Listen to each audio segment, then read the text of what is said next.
Ya, oke. Yang saya hormati pula dan untuk yang saya sayangi juga untuk anak-anakku sekalian yang sekarang sedang studi magister pada Pasca Sarjana Atas Muhammadiyah Purwokerto.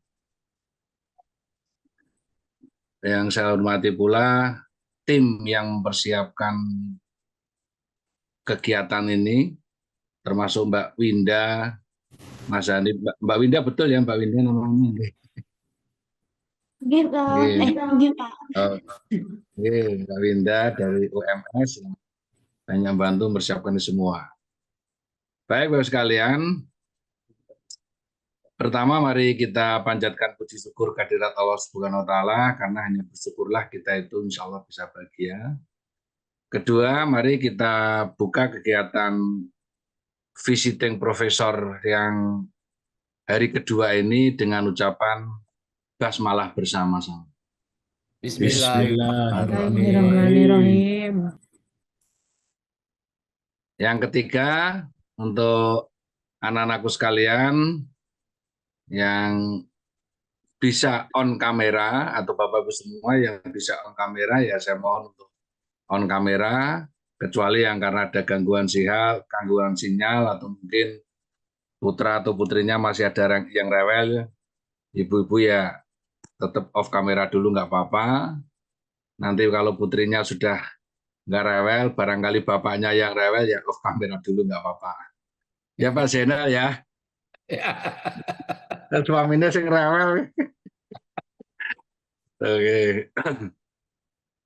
Baik, untuk visiting profesor kali ini sesi pertama akan disampaikan oleh Profesor Dr. Ali Imron Al-Ma'ruf MHum dan nanti akan dimoderatori Bapak Dr. Andes Zainal Arifin MHum dengan topik kontribusi kajian stilistika dalam pemaknaan sastra. Baik, agar tidak mendominasi waktu saya, maka waktu dan tempat saya serahkan kepada Pak Zainal Arifin untuk digunakan sebaik-baiknya sampai nanti insya Allah pukul 10 ya Pak Zainal Arifin. Monggo Pak, monggo Pak Zainal Arifin langsung diambil aja untuk waktu dan tempat saya serahkan. Terima kasih, Pak Eko. Assalamualaikum warahmatullahi wabarakatuh. Waalaikumsalam warahmatullahi Waalaikumsalam Waalaikumsalam. warahmatullahi wabarakatuh. Bismillahirrahmanirrahim. Alhamdulillahirrahmanirrahim. Yang pertama, marilah senantiasa kita mengaturkan syukur pada Allah Subhanahu wa taala sehingga pagi ini Allah memberikan kita sempat ya untuk bersama-sama watawasau bil haq ya saling menasihati berkaitan dengan pengembangan keilmuan khususnya bidang sastra. Pagi ini Bapak Ibu semuanya, Bapak Ibu pimpinan Prodi MPBI UM Purwokerto, UM Surakarta, kemudian Bapak Ibu dosen pengampu dan yang kami banggakan pula mahasiswa khususnya dari Prodi MPBI. Alhamdulillah pagi ini beliau pemateri Profesor Dr. Al Imron sudah berada di depan kita semuanya, sudah bisa bergabung dan alhamdulillah beliau dari kampus ya tidak dari rumah meluangkan waktunya langsung ke kampus untuk membersamai kita mengembangkan keilmuan khususnya dalam bidang pembelajaran sastra. Beliau cukup lama menjadi dosen, maka bisa dikatakan seniornya dosen khususnya bidang pembelajaran bahasa Indonesia ya berkaitan dengan kajian sastra. Hal yang paling kita banggakan ya selain beliau sudah profesor ya artikel yang sudah publish yang masih hangat Bapak Ibu semuanya itu bisa publish di kuartil 1 ya luar biasa beliau ya kalau tidak salah itu volume 1 tahun 2024 yang bisa publish di jurnal ISILE CILE Studies in English of English Education. Nah itu Bapak Ibu nanti bisa men-searching di artikel itu di jurnal tadi mudah-mudahan bisa dipertimbangkan untuk disitasi kaitannya dengan hasil penelitian beliau. Saya kira itu jurnal cukup sangat bagus, terbit publishernya itu dari Universitas Syekh Kuala Aceh. Alhamdulillah sudah masuk kuartil 1. Itu sekilas berkaitan dengan CV beliau yang masih paling hangat di antara karya ilmiah yang pernah beliau publish ya. Oke, saya kira tidak cukup waktu. Kami tidak perlu banyak komentar. Oke, untuk sesi yang pertama ini monggo Pak Ali, waktu panjenengan kurang lebih 60 menit untuk presentasi dan nanti kita lanjutkan diskusi. Ya. Gitu Pak Ali, bisa kita mulai?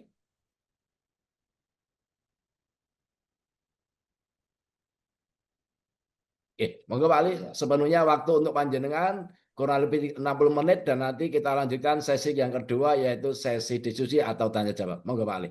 Baik, terima kasih Pak Arifin. Assalamualaikum warahmatullahi wabarakatuh. Waalaikumsalam Waalaikumsalam warahmatullahi wabarakatuh.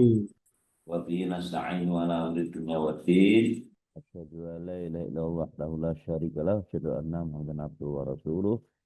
Allahumma shalli wa sallim ala Muhammad wa ala alihi wa sallam. Yang saya hormati Pak Eko Suroso dari UNP yang merupakan rekan kita tercinta dari UNP ini. Sana juga ada Mas Eko satu lagi ya. Ada Eko Muharudin. Ya. Mungkin belum. Ada Eko Sri Rahayu juga. Ada kontak saya.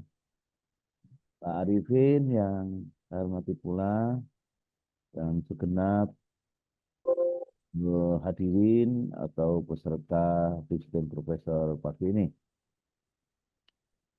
Nah, pertama alhamdulillah kita bersyukur kepada Allah pagi ini bisa bertemu dalam keadaan sehat walafiat. Semoga hal ini menjadi satu motivasi bagi kita untuk senantiasa meningkatkan ibadah kita kepadanya. Salawat dan salam semoga tercurahkan kepada junjungan kita, teladan kita Rasulullah Muhammad SAW yang kita harapkan pulangnya pada hari kiamat.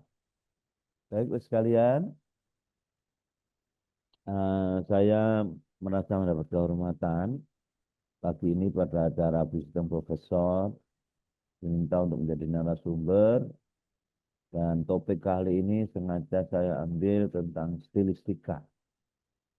Karena selama ini stilistika di berbagai kalangan, bahkan termasuk kampus-kampus, belum merupakan ya satu topik yang cukup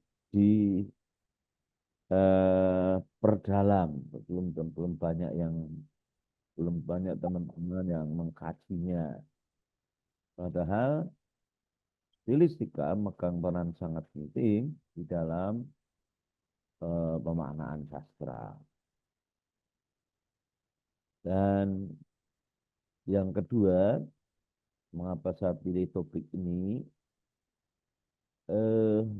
cukup banyak, bahkan mungkin di kalangan pembelajaran bahasa Indonesia di sekolah, hampir semua guru itu menyamakan ya kajian stilistika yakni gaya bahasa yang merupakan kajian utama stilistika itu sekedar menjadi gaya bahasa diartikan sekedar macam, sehingga muncullah gaya bahasa metafor, gaya bahasa sinisme dan sebagainya. Padahal sebetulnya itu hanya merupakan salah satu dari sekian bidang, ya, dari sekian sub gaya bahasa.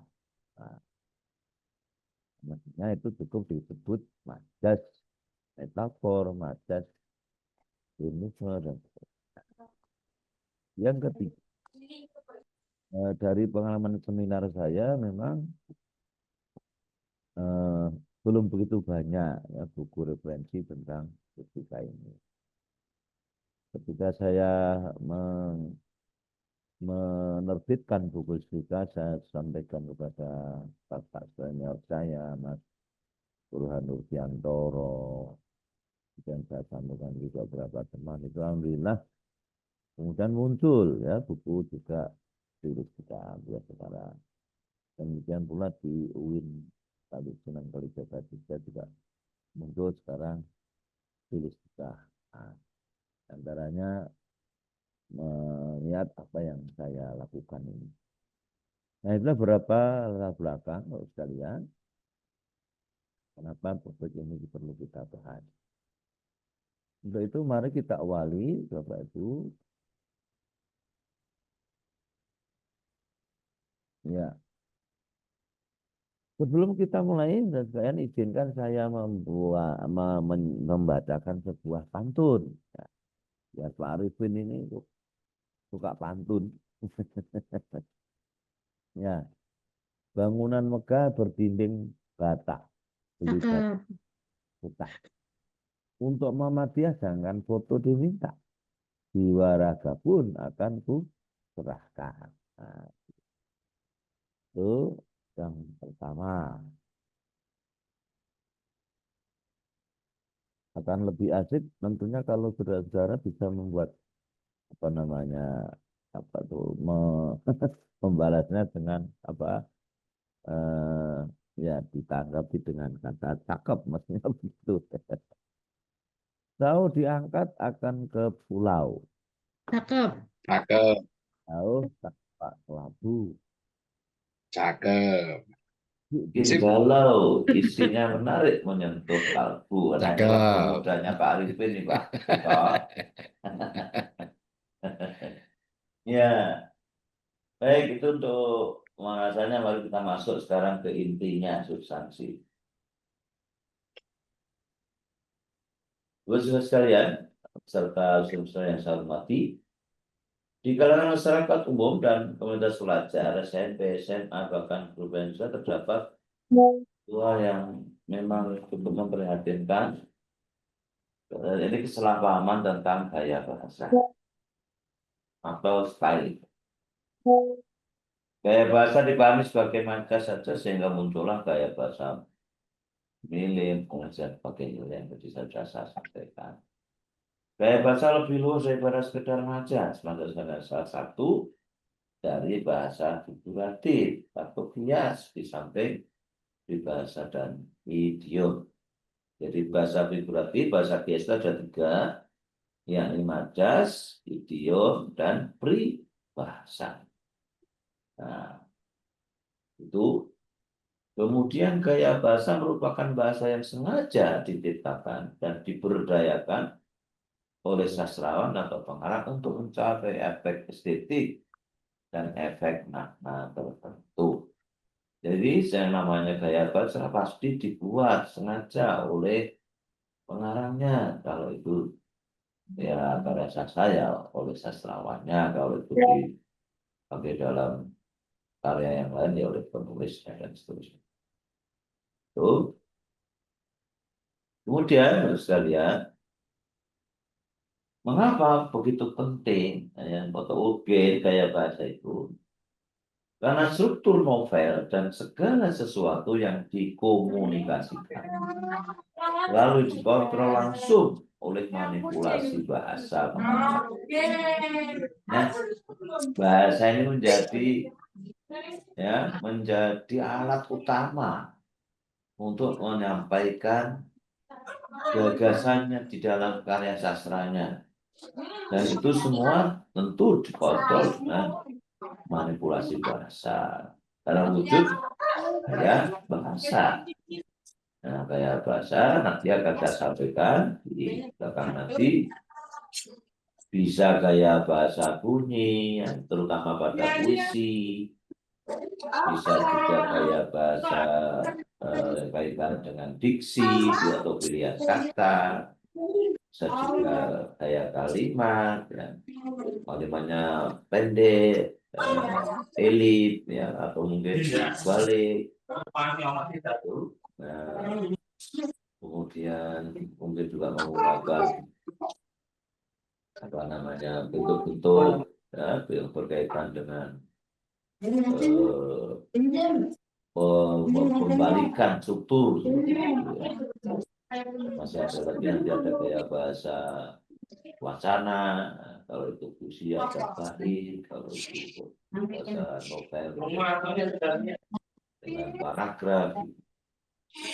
Demikian pula masih ada yang namanya citraan. Citraan, ya, nanti ada 7 yang akan saya sampaikan.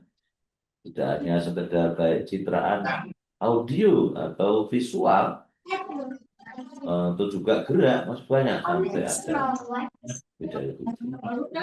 Yang terakhir adalah bahasa figuratif, bagian dari gaya bahasa. Dan bahasa kias atau figuratif ada 3 tadi, majas, kemudian idiom, dan ada peribahasa. Jadi begitu luasnya kayak bahasa itu, saudara, sehingga itu sangat kurang suci di dalam menyampaikan, mengekspresikan gagasan kepada pembaca. Dengan gaya bahasa tertentu, maka menjadi indah didengar, menjadi apa, membuat kita membayangkan sesuatu. Nah, tips atau intinya bahwa gaya bahasa punya kontribusi penting di dalam karya sastra. Bahasa sastra berhubungan dengan fungsi politik bahasa sastra. Bahasa merupakan sistem semiotik tingkat pertama. Bahasa di dalam teks sastra, genre puisi, genre cerpen, novel, maupun drama atau lakon, ya, yang tentu di dalam teks itu yang disebut dengan first order semiotik. Pertama, kemudian sastra merupakan second order semiotik. Ya, tentu dalam hal ini karena merupakan dua interpretasi.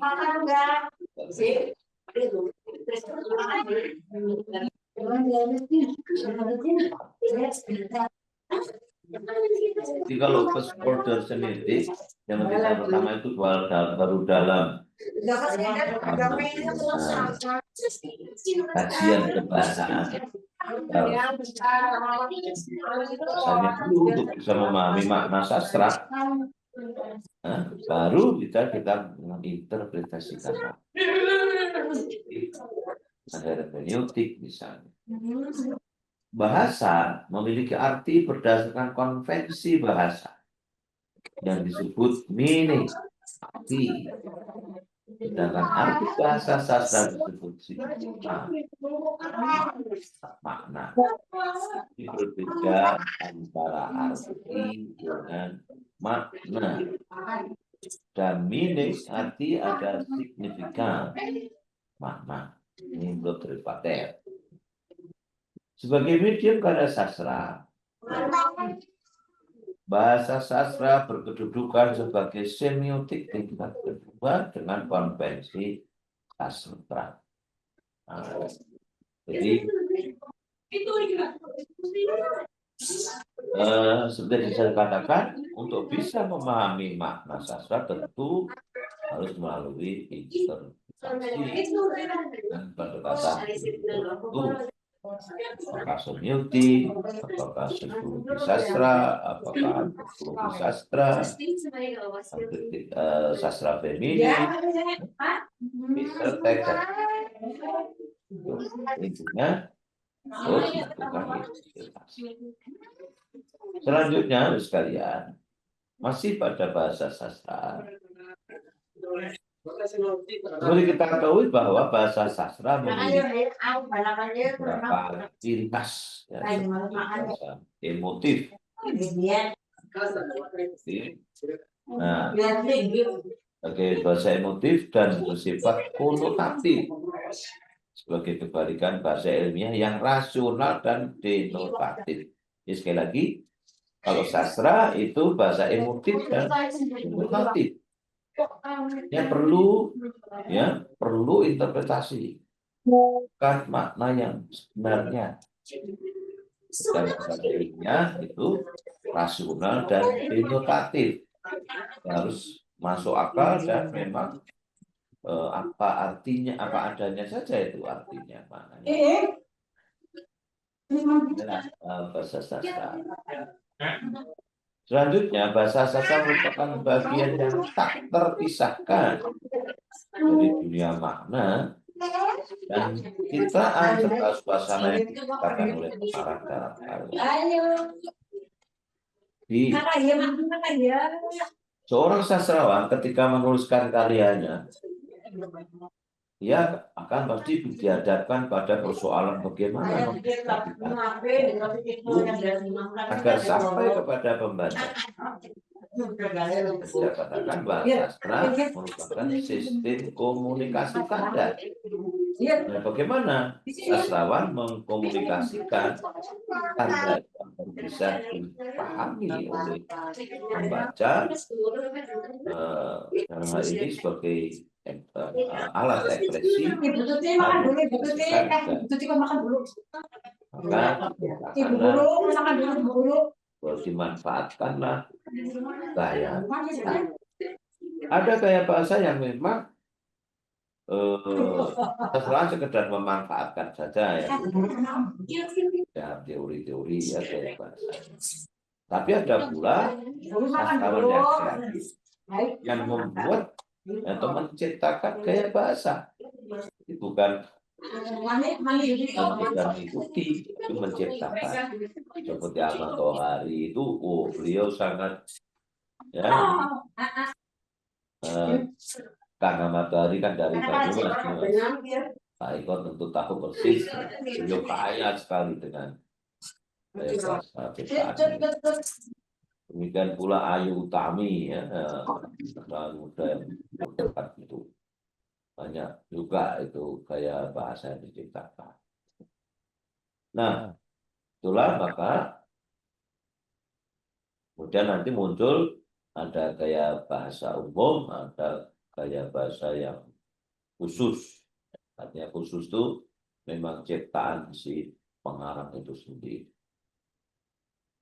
Selanjutnya, dari uraian di atas maka disebutkan di sini bahwa bahasa sastra memiliki sifat pertama adalah emosional, dua konotatif, yang ketiga bergaya, ya, atau berjiwa. Artinya bukan gaya, bukan bahasa biasa, tapi memang diberi gaya. Dan tentu ada ketidaklangsungan ekspresi. Karena bersifat konotatif tadi, maka bahasa sastra itu biasanya mempunyai ketidaklangsungan ekspresi. Ya. Kemudian, Bapak sekalian,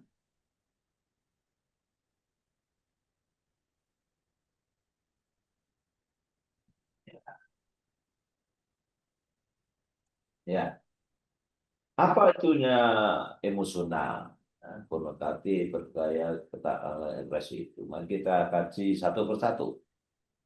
Bahasa sastra bersifat emosional, artinya mengandung ambiguitas, yakni penuh homonim. Ya, jadi bentuknya mungkin sama, tapi maknanya bisa macam-macam. Dalam rangka menyampaikan, ya, atau mengekspresikan emosional itu. Lalu juga maksudnya adalah manasuka. Bagaimana suka itu ya ya suka-sukanya sastrawan menggunakan gaya bahasa atau kategori-kategori yang kadang-kadang terasa tak rasional bagi orang yang mungkin belum biasa membaca sastra gitu ya.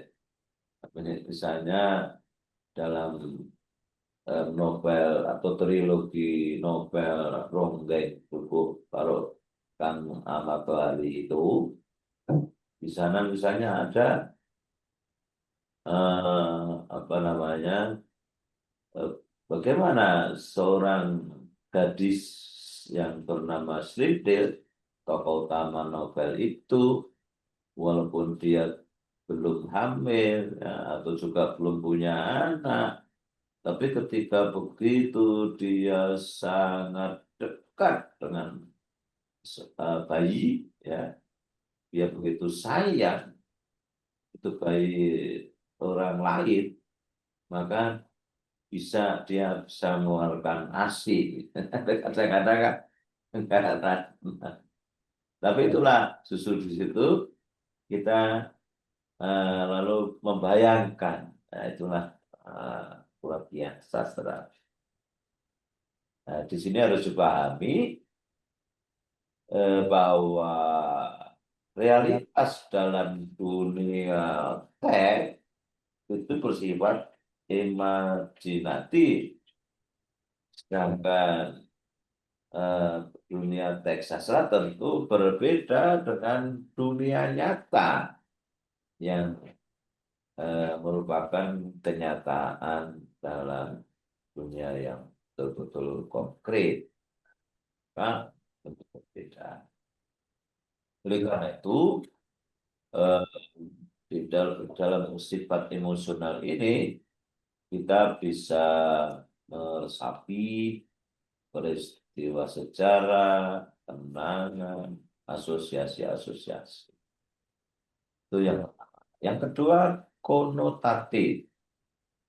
Ya, banyak arti tambahan.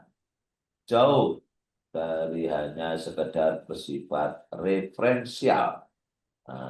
Jadi kalau denotatif itu apa adanya. Misalnya bunga, ya artinya kembang, gitu kan, nggak ada lain. Tapi kalau di dalam puisi bisa saja bunga itu berarti yang lain. Nah, referensialnya apa?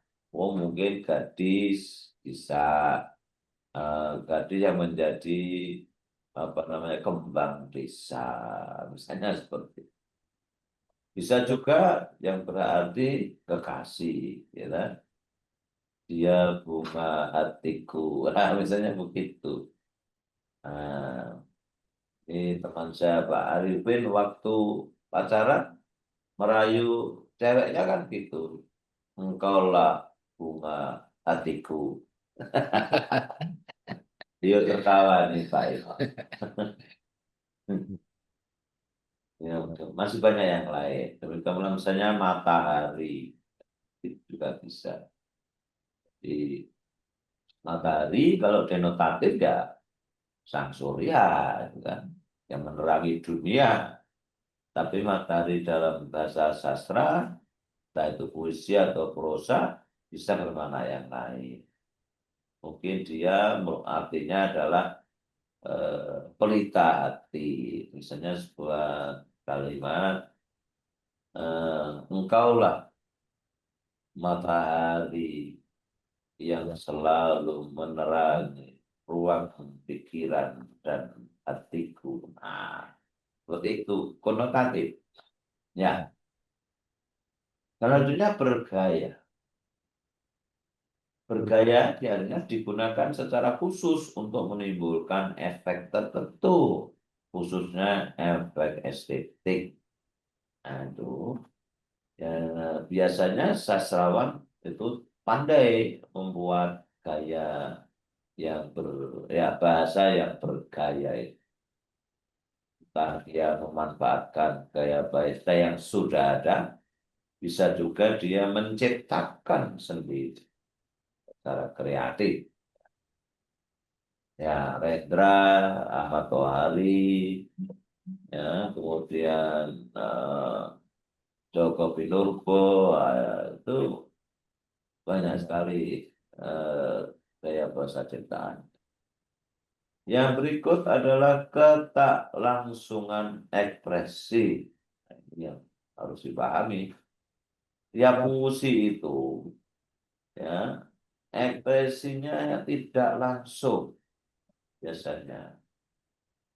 Artinya apa yang tertulis di teks sastra itu, puisi itu ada makna yang lain.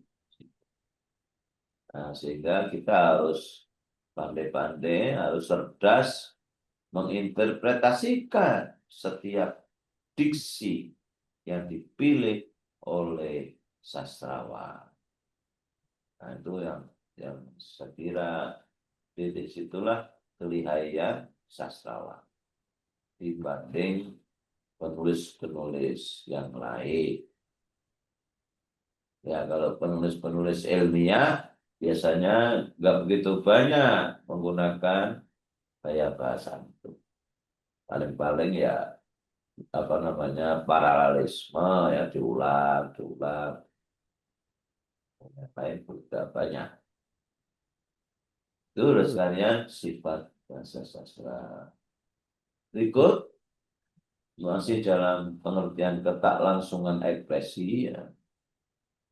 Ketaklangsungan ekspresi dalam sastra disebabkan oleh 3 hal. Pertama, penggantian arti, spacing of meaning. Yang kedua adalah penyimpangan arti, distorting of meaning. Dan penciptaan arti, creating of meaning. Jadi memang sengaja bahasa sastra itu dibuat dengan gaya bahasa tertentu sehingga memiliki ketaklangsungan ekspresi.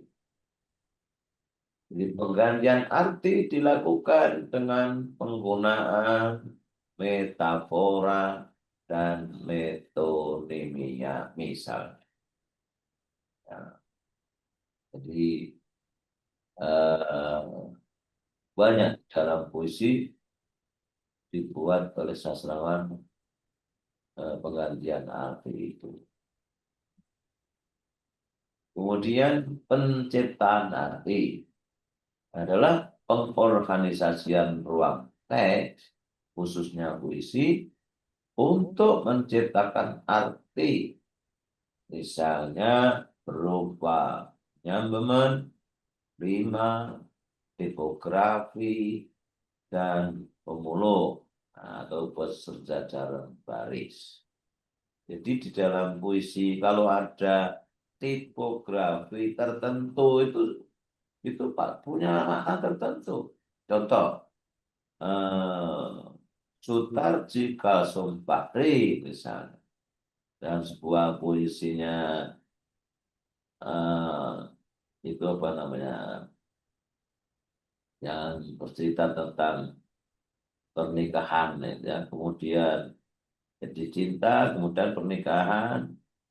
Nah, itu ada dibuat puisinya tuh tipenya seperti huruf Z, zigzag, ya.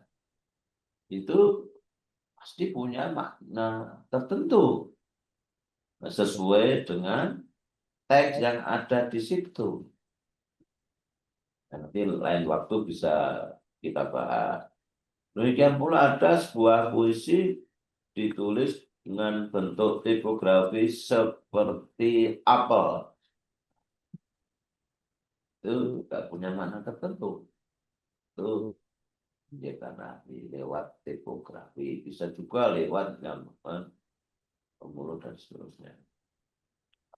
Berikutnya secara linguistik,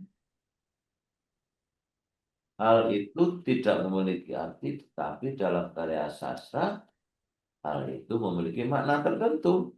Jadi seperti tipografi itu tidak ada artinya di dalam linguistik ya biasa saja, tapi dalam puisi misalnya, oh itu punya makna tertentu. Ya, ya. Itu berikutnya adalah penyimpangan. Apa sih yang maksudnya? Penyimpangan arti disebabkan oleh adanya pemakaian ambiguitas, kontradiksi, dan nonsens. Apa itu ambiguitas? Ambiguitas adalah pemakaian kata, frase, atau kalimat yang berarti ganda. Jadi satu diksi dipilih, satu kata dipilih oleh sastrawan, memang sengaja untuk membuat pembaca itu mengalami apa ya, atau melakukan pembayaran dengan satu kata yang bermakna ganda itu. Nah, itu tentu kalau berbeda sekali dengan karya ilmiah. Kalau ilmiah ambigu tidak diperbolehkan. Sastra oke-oke saja. Ya. Kemudian kontradiksi. Pernyataan yang berkebalikan arti menyatakan sesuatu secara terbalik. Kontradiksi ini berupa penggunaan paradoks dan ironi. Ya, ini biasanya paradoks dan ironi. Jadi, misalnya Indonesia ini negara yang kaya raya, yang berlimpah hasil bumi, begitu banyak hasil bumi yang bisa digali, tapi rakyatnya banyak yang hidup sengsara. Nah itu ya sangat paradoksa. Negaranya sebetulnya makmur, tapi kok rakyatnya miskin. Ya dapat. Sampai hari ini negara kita masih begitu ya. Mungkin ya, bisa, maksudnya si sastrawan mungkin menyindir para koruptor, ya. Maksudnya kalau tidak dikorupsi, oh maksudnya hasil bumi batu bara, nikel, emas dan seterusnya, wah itu bisa membuat rakyat Indonesia makmur sejahtera. Nah, misalnya seperti itulah paragraf dan juga itu. Kemudian nonsens. Nah, bahasa, kata-kata yang secara linguistik tidak memiliki arti atau tidak terdapat dalam kamus ya, tetapi memiliki makna berdasarkan konvensi sastra yang berupa konvensi tambahan. Nah, ya, nanti silakan ya teman-teman, saudara bisa membaca puisi Sutarji Kasumfahri. Nah, itu dalam kumpulan tulisnya O Amo Kapan. Secara banyak sekali kata yang nggak ada di dalam kamus. Ya, seperti di sana, di sini pong, di sana pong, nggak ada dalam kamus misalnya. Ya, itu sudah kan nonsens. Tapi dalam karya sastra hal itu lazim ya, untuk menunjukkan makna tertentu. Jadi dengan demikian berselian bahasa sastra dengan sifatnya yang demikian merupakan objek utama kajian stilistika. Nah, inilah mulai terlihat bagaimana urgensi kajian stilistika dalam pemahaman sastra. Karena bahasa sastra sifatnya begitu kompleks, merupakan alat mengekspresikan gagasan sastrawan kepada pembaca. Ya, selanjutnya apa itu stilistika? Karena orang mengutip itu keliru, stilistika ditulisnya statistika. Nah, ini orang awam barangkali belum pernah tahu. Dikiranya malah tulisan saya itu yang keliru, sehingga malah diganti statistika. Nah, itu pernah terjadi. Secara harfiah atau lugawi bahasa Arabnya ya, dari segi bahasa, stilistika berasal dari stylistik, studi mengenai gaya bahasa atau bahasa bergaya. Orang sering atau lazim menyebut gaya bahasa. Kalau bahasa bergaya ini jarang digunakan. Secara istilah atau terminologi, stilistika adalah ilmu yang kaji penggunaan bahasa dan gaya bahasa dalam karya sastra. Ini untuk Ebram. Punya. Bisa juga dijadikan sebuah metode interpretasi tekstual karya sastra yang dipandang memiliki keunggulan dalam penggunaan bahasa. Nah, ini berkaitan dengan topik kita hari ini, ya. Kontribusi kajian juga dalam pemahaman karya sastra.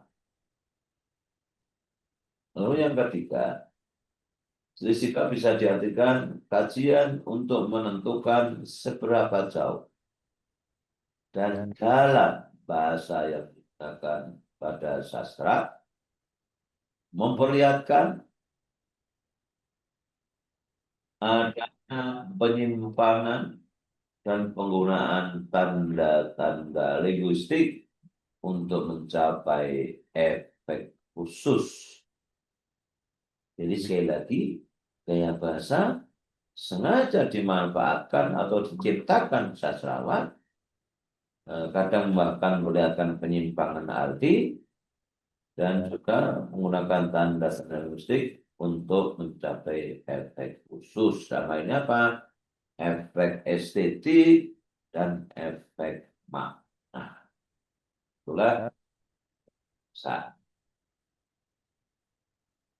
Selanjutnya, bisa juga stilistika diartikan sebagai analisis bahasa karya sastra untuk mengungkapkan aspek kebahasaan seperti diksi, kalimat, penggunaan bahasa figuratif atau figurative language, bentuk-bentuk wacana, dan sarana retorika yang lain.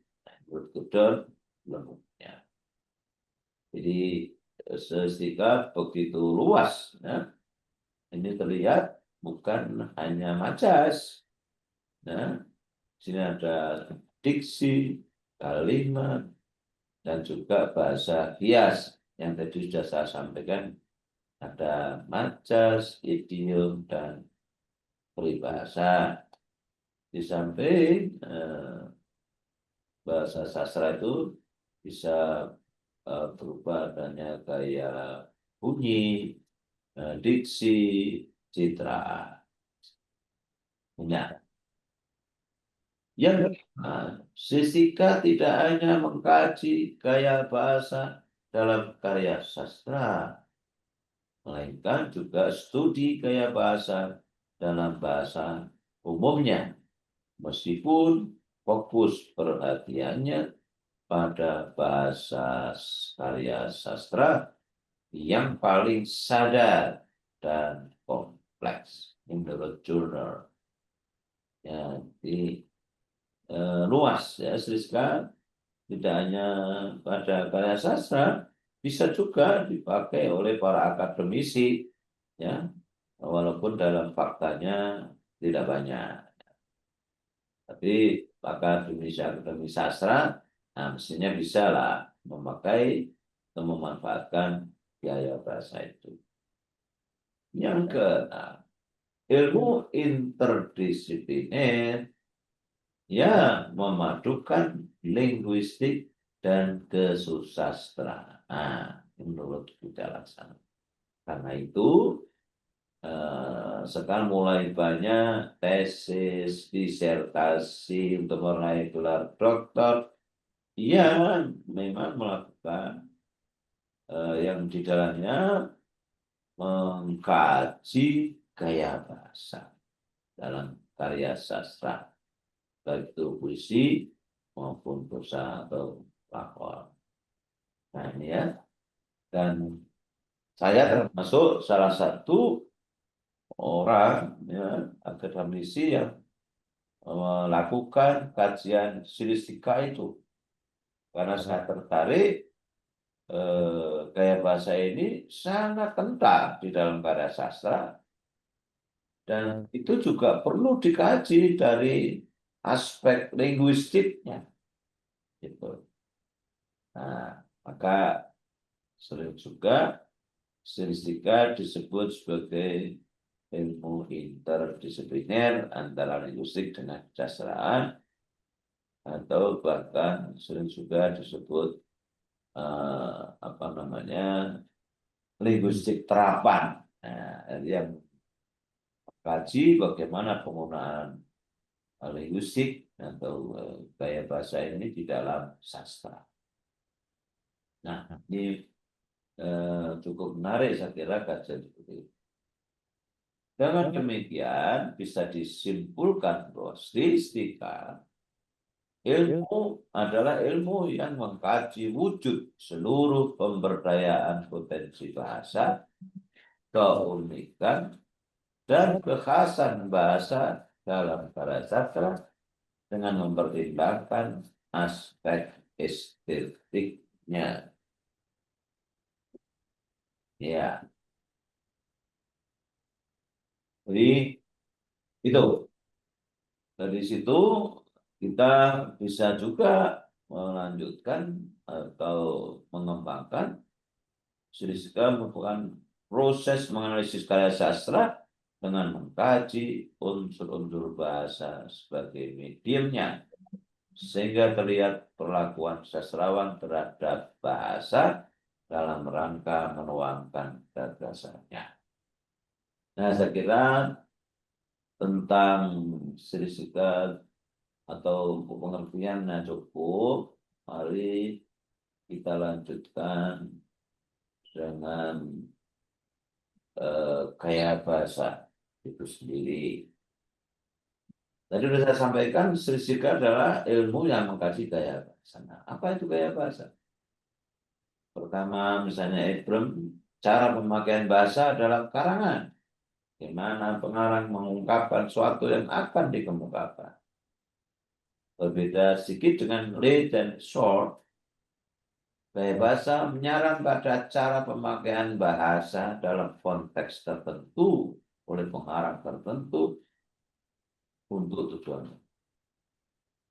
Berbeda pula dengan Chomsky. Surface structure atau struktur lahir adalah performansi kebahasaan yang terwujud dalam gaya bahasa. Sedangkan deep structure, struktur batin, merupakan gagasan yang ingin diungkapkan pengarang melalui gaya bahasa. Dengan kata lain, menurut Chomsky, gaya bahasa pada teks sastra itu struktur lahir, ya, yang merupakan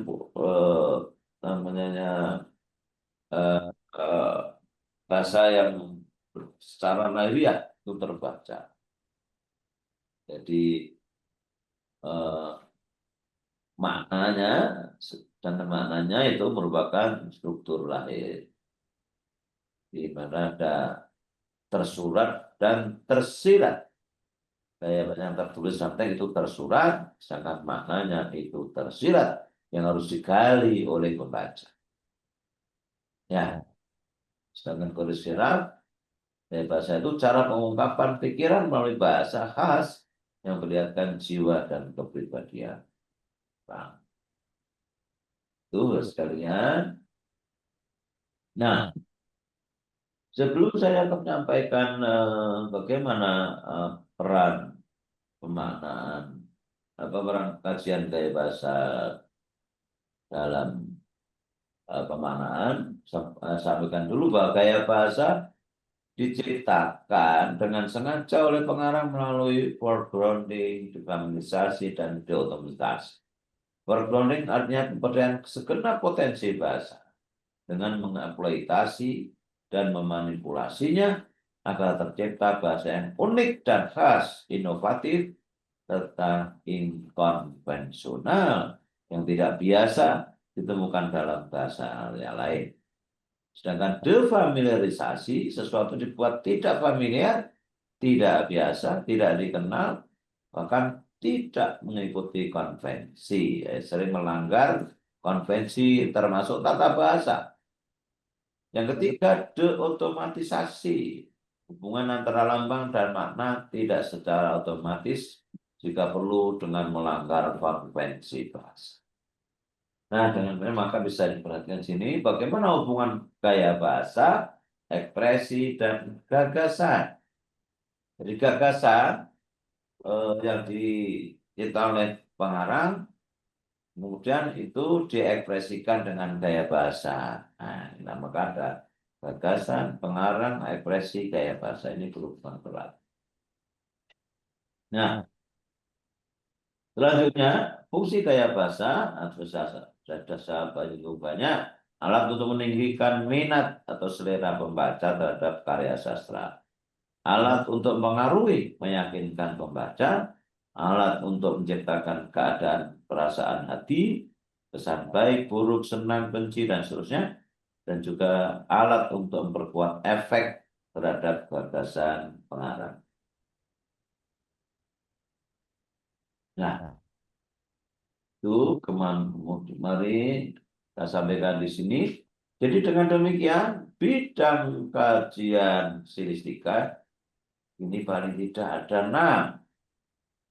6. Pertama gaya bahasa, kemudian 2 gaya kata atau diksi, ketiga gaya kalimat, keempat gaya wacana, dan kelima gaya bahasa figuratif berupa majas, idiom, dan peribahasa.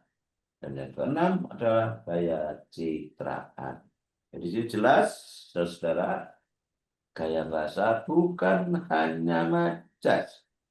Jadi kalau orang mengatakan gaya bahasa metafor, kurang tepat sebenarnya, karena itu hanya bagian kecil dari gaya bahasa. Nah, mari kita, karena terbatasnya waktu, kita lihat bagaimana analisis pemaknaan itu.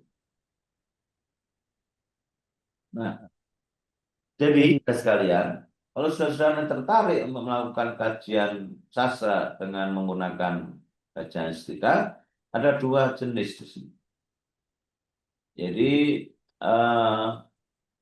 pertama, kajian stilistika deskriptif, itu mengkaji gaya bahasa dari keseluruhan, memberdaya potensi bahasa dalam karya sastra angkatan atau periode tertentu. Misalnya gaya bahasa pada karya-karya angkatan 66 misalnya.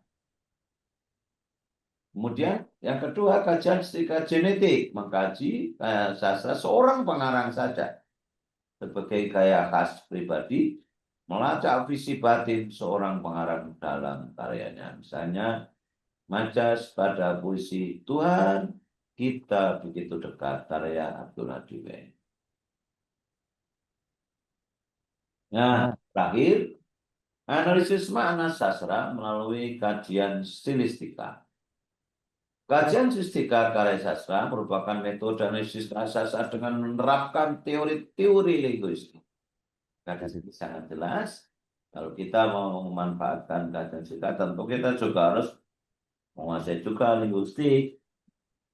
Jadi nggak benar kalau hanya menggunakan saja atau harus menguasai sastra saja ya. Kita perlu menguasai juga linguistik.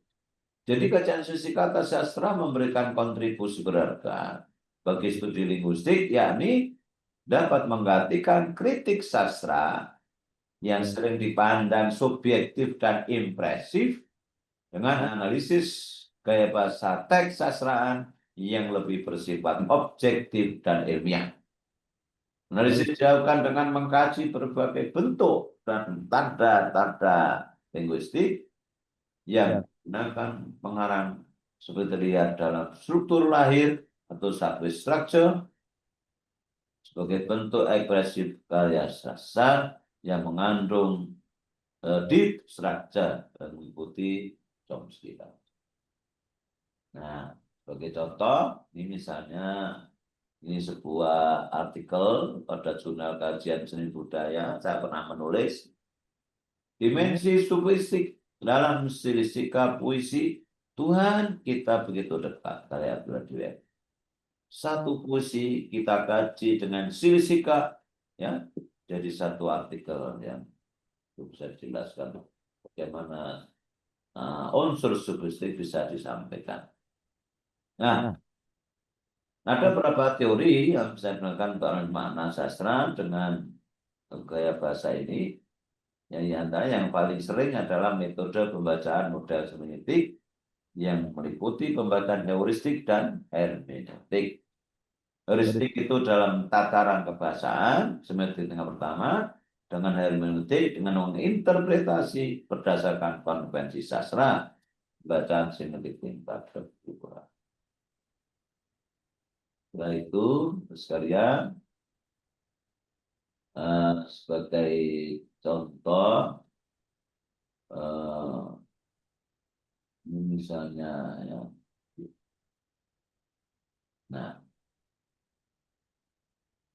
Nah ini dicontoh bagaimana penggunaan majasinisme yang dipakai oleh dalam Ayu Utami pada novelnya Sama. Perempuan akan berikan tubuhnya pada laki yang pantas. Dan laki itu akan menghidupinya dengan hartanya. Itulah yang dinamakan perkawinan. Kelak ketika aku dewasa, aku menganggapnya persundaran yang hipokrit. Ini Ayu Utami. Jadi secara langsung atau tidak langsung, Ayu Utami dengan sinis, ya, memandang perkawinan sebagai persundaran yang hipokrit. Nah, ini ya, tentu pandangan yang sekuler ya. Bagi kita umat Islam tentu tidak seperti itu. Pernikahan itu yang sesuatu yang sakral, yang suci, yang mengikat ya, dua makhluk dapat mungkin bisa lestari abadi selama. Kemudian satu lagi contoh sebelum saya akhiri, misalnya dalam program Lugo Paro, di situ alunan tembangnya terus mengalir seperti pancuran di musim hujan. Ini penggunaan citraan audio ya yang dimaksudkan oleh Ahmad Tohari. Kemudian kelas rintil bercerita padaku bahwa dia segera terjaga kembali ketika Tuhan membangunkannya dengan dengus napas lembu jantan. Nah, ini teman-teman dari Banyumas ya, UMP Purwokerto tentu paham. Ini istilah yang diketuskan oleh Ahmad Bahari yang juga orang Banyumas. Perempuan adalah bubu yang bila sudah dipasang hanya bisa menunggu ikan masuk. Selamanya bubu tak akan mengejar ikan atau memaksanya masuk ke dalamnya. Nah, contoh penggunaan majas metafor yang begitu terasa pada novel Ahmad Bahari Dongeng Kopal. Demikian dan sekalian yang dapat saya sampaikan karena waktu yang terbatas. Ini biasanya saya sampaikan satu semester, Pak Arifin, Pak Eko. Pak lagi. Ini harus 2 SKS atau 3 SKS? Harus 1 jam selesai. 2 SKS Pak Ali. 2 SKS. SKS. Terima kasih Pak Arifin. Lagi kembali kepada moderator. Terima kasih Pak Ali atas waktunya yang cukup simpel, padat. Karena tadi beliau ngendikan kalau ini pembelajaran di kelas itu membutuhkan bobot 2 SKS setara dengan 14 kali pertemuan. Padahal untuk diskusi ini kita hanya 2 jam. Jadi sangat cukup padat ya. Mudah-mudahan nanti apa yang sudah disampaikan beliau semakin menambah pencerahan berkaitan dengan kajian stilistika yang khususnya untuk pembahasan gaya bahasa. Oke, untuk diskusi yang insya Allah masih ada waktu kurang lebih 40 menit. Tadi sudah ada yang chat dari mahasiswa atas nama Mas atau Bapak Mutolib ya, ini berkaitan Pak Ali. Sudah ada chat yang masuk sebelum nanti kami berikan sesi ini pada Bapak Ibu semuanya dan juga mahasiswa. Ini kita beri apresiasi Pak Ali. Tadi ketika baru awal sudah ada yang menanyakan Pak Ali. Yaitu kami bacakan Pak Ali. Di chat sudah ada izin bertanya Bapak. Jikalau berbicara tentang bahasa sastra, maka yang terlintas pada diri adalah puisi, Pak. Dan jika berbicara tentang puisi, maka yang ada di dalam pikiran saya saat ini adalah penggunaan bahasa sastra puisi lama dengan puisi modern. Ya. Akhirnya pertanyaannya yaitu bagaimana perbedaan bahasa sastra puisi lama dengan puisi modern. Ini pertanyaan yang pertama Pak Ali. Jadi perbedaan antara puisi bahasa, perbedaan bahasa ya yang digunakan dalam puisi lama dengan puisi modern. Pembedanya di mana? Berarti nanti mungkin ada persamaan dan perbedaan Pak Ali. Kemudian yang kedua yaitu dampak apa dari perubahan tersebut pada makna dan penerimaan oleh pembaca atau audiens. Jadi monggo Pak Ali, ada 2 pertanyaan yang diajukan oleh mahasiswa Mbak atau Mas atau Bapak, yaitu Mutolib. Ya, nanti kalau masih ada beberapa yang mungkin belum lengkap pertanyaan yang kami sampaikan tadi, saya baca Pak Ali bisa mirsani di bagian chat. Monggo Pak Ali. Terima kasih Pak Arifin dan Mas Mutolib, pertanyaan yang bagus. Yang pertama tentu perbedaan antara puisi modern dan puisi lama ya. Puisi lama itu biasanya menggunakan dari segi bahasa maksud saya, biasanya menggunakan bahasa-bahasa arkais ya, bahasa lama yang memang sudah statis, tidak berkembang lagi. Nah, kita bisa baca misalnya epos-epos ya, cerita-cerita hikayat misalnya, itu bahasanya kadang-kadang nggak ada lagi pada zaman sekarang. Jadi banyak bahasa arkais yang sudah tidak dipakai lagi, bahasa-bahasa kuno. Ya, walaupun bukan berarti bahasa kuno itu jelek ya, tapi maksud saya sudah tidak lagi dipakai nggak banyak dipakai lagi oleh masyarakat. Dan sifatnya statis. Sedangkan bahasa pada karya sastra modern biasanya bahasa-bahasa yang berkembang terus ya, dengan penyerapan dari bahasa asing, dari Inggris, bahasa Inggris, bahasa Belanda, bahasa manapun, bahasa Spanyol, juga bahasa daerah. Ya. Itu bahasa Indonesia sekarang.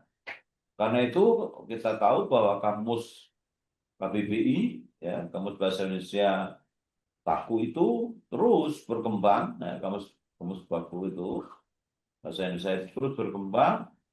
Terus edisi dari edisi ke edisi. Nah, kenapa? Bahasa modern begitu adaptif terhadap perkembangan kosakata. Itu yang perlu dipahami. Lalu efeknya apa? Ya, dari efek sih nggak begitu signifikan ya. Hanya kita akan ketika kita baca hikayat dengan bahasa-bahasa arkais tadi, ya kita terasa statis, nggak begitu banyak perkembangan bahasanya, sudah itu saja begitu.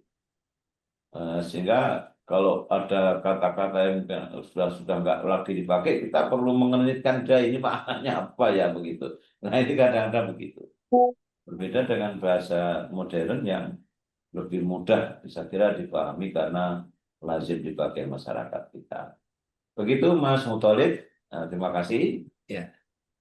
Oke, berikutnya Pak Ali, maaf Pak Ali. Ya. Kemarin Pak Ali yang naskah publikasi itu Pak yang terbit di CIL Pak Ali. Ya. Studies in English Language and Ya. Education itu juga berkaitan dengan gaya bahasa Pak Ali. Betul, salah Ya. satunya. Oke, Bapak Ibu semuanya, teman-teman ya khususnya dari Prodi MPBI, mahasiswa MPBI ini kami sisipkan informasi berkaitan dengan artikel beliau Prof. Ali. Ya, judulnya itu Exploring Ethical Frontiers, Moral Dimension in the Tapestry of Contemporary Indonesian Literature. Nah, ini juga membahas studi tentang gaya bahasa. Ini artikel ini publish di CILE, Studies in English Language and Education. Barangkali nanti untuk menambah karena waktu yang cukup padat dan singkat. Betul Pak Eko, betul Pak Eko. 2S nggak apa-apa. 2 jam. Padahal kalau di total sekolah waktunya itu 14 kali pertemuan. Dan itu untuk menambah pengembangan materi ini, barangkali Bapak Ibu bisa mirsani di jurnal CILE, Studies in English and Language Education, kalau tidak salah ini volume pertama tahun 2024. Oke, untuk berikutnya mohon Bapak Ibu atau peserta yang lain khususnya kami apresiasikan yang pertama Pak Eko dan kemudian Bapak Ibu dosen pengampu baru mahasiswa, nanti kita buat sesi paling tidak 2 sesi. Sekalipun tadi sudah diawali dari yang pertama karena tadi cukup cukup ingin tahu, maka mohon maaf tadi izinkan kami tadi untuk menjawab untuk pertanyaan pertama. Namun demikian Bapak Ibu dan juga mahasiswa bisa nanti raise hand ya atau langsung bisa menulis kalau ada pertanyaan maupun respon balik ya, biar nanti apa yang kita kaji di belakang ini semakin menambah pencerahan kajian bidang sastra khususnya statistika. Oke, yang berikutnya monggo Bapak Ibu khususnya dari Pak Eko dulu untuk mengajukan respon atau pertanyaan. Monggo Pak Eko. Ada itu dari Mbak Mulasih. Oke, dari saya hanya respon bahwa dari yang disampaikan Prof. Ali tadi mengingatkan saya akan Al-Quran ya. Ya. Kenapa kita itu butuh style bahasa? Kenapa kita itu butuh gaya bahasa? Karena gaya bahasa itu akan membuat sesuatu itu atau bahasa itu menjadi indah. Dengan style, dengan gaya itu menjadi indah. Nah, ternyata Allah itu juga menyukai keindahan. Kalau saya lihat misalnya di ayat-ayat Al-Quran itu sangat indah. Misalnya, Qul a'udzu birabbin nas, malikin nas, ilahin nas. Nah, ini insya Allah kalau kita mempelajari style bahasa ini, kita itu menjadi hidup itu menjadi indah. Itu. Jadi bukan hanya benar salah, bukan hanya baik buruk, tapi juga indah. Level yang paling rendah itu kan benar salah, di atasnya baik buruk, nah di atas lagi itu indah. Kalau kita sudah indah, insya Allah, tapi tetap tidak melupakan kebenaran dan kebaikan, maksudnya seperti itu. Itu respon saya dari saya, Pak Zainal Arifin. Itu ada pertanyaan dari Mbak Mulasih, monggo direspon dulu di chat itu ada. Oke, monggo Prof. Ali. Ya. Terima kasih Pak Eko. Betul sekali. Tadi saya lupa tidak nyinggung Quran ya. Al-Quran itu bahasa yang sangat indah. Itu ciptaan Allah yang nggak ada terkira, nggak ada terkira. Dan tidak seorang pun bisa menyamai, tidak bisa menirukan. Artinya mau banyak dulu ketika orang kafir nggak percaya apa itu sebagai mujizat kan, mencoba-coba ngomong itu nggak bisa ya, mencoba akan menyamai nggak bisa. Sampai hari ini lupa terjaga dengan baik dan betul. Allah itu Maha Indah, Innallaha jamilun yuhibbul jamal. Quran itu adalah salah satu bukti akan keindahan. Allah itu mencintai keindahan. Terima kasih Pak Eko, sudah. Nggih. Monggo yang lain. Monggo Bapak Ibu, untuk berikutnya masih cukup waktu kurang lebih 20 menit kemudian. Ada Pak Arifin itu dari Mbak Mulase, Pak Arifin Oke. di chat. Mbak Mulase sama Mbak Ilawati itu. Monggo itu Ya, di chat. sebentar, sebentar. Di chat Pak Eko, nggih. Nggih. Oke, monggo Pak Ali bisa dipirsani. Di sini ada 2 pertanyaan yang lain. Yang pertama yaitu, ya izin bertanya Prof. Ya, untuk kajian stilistika genetik itu berkaitan dengan penulisnya. Kajian stilistika genetik itu berkaitan dengan penulisnya atau pengarangnya. Kemudian apakah stilistika genetik juga bisa digunakan untuk menganalisis proses kreatif? Maksudnya proses kreatif pengarang dalam pembuatan karya sastranya. Ya, bukan hanya dari bahasanya, Prof. Matur nuwun, terima kasih. Ya. Baik sekali, terima kasih Mbak Mulase ya. Ya, Mbak Mulase. Makasih Mbak Mulase. Pertanyaan bagus. Ya. Betul. Justru kalau kita ingin melihat bagaimana kreativitas seorang pengarang itu, antara lain justru dilihat dari bagaimana seorang pengarang memberdayakan bahasa. Jadi dia bukan hanya sekedar memakai bahasa biasa, tapi dia secara kreatif memberdayakan bahasa, bahkan bisa menciptakan gaya bahasa, sehingga akan terlihat bagaimana kreativitasnya. Itu yang pertama. Yang kedua, dari kreativitas itu akan terlihat dari kreativitas bahasanya itu biasanya akan terlihat pula bagaimana world view-nya. Dari pandangan dunianya itu akan terlihat ya, world view-nya itu akan terlihat juga dari ekspresi bahasa yang dia pakai. Oh, ini misalnya Ayu Utami yang memang dia seorang sastrawan lahir di ibu kota Jakarta, banyak hidup di Jakarta, bahkan malang buana di New York atau Amerika dan seterusnya di negara Amerika, maka akan terlihat sekali, oh world view Ayu Utami itu memang dia seorang metropolis, ya, maka pandangan-pandangannya juga sangat dipengaruhi oleh budaya metropolis, metropolitan gitu.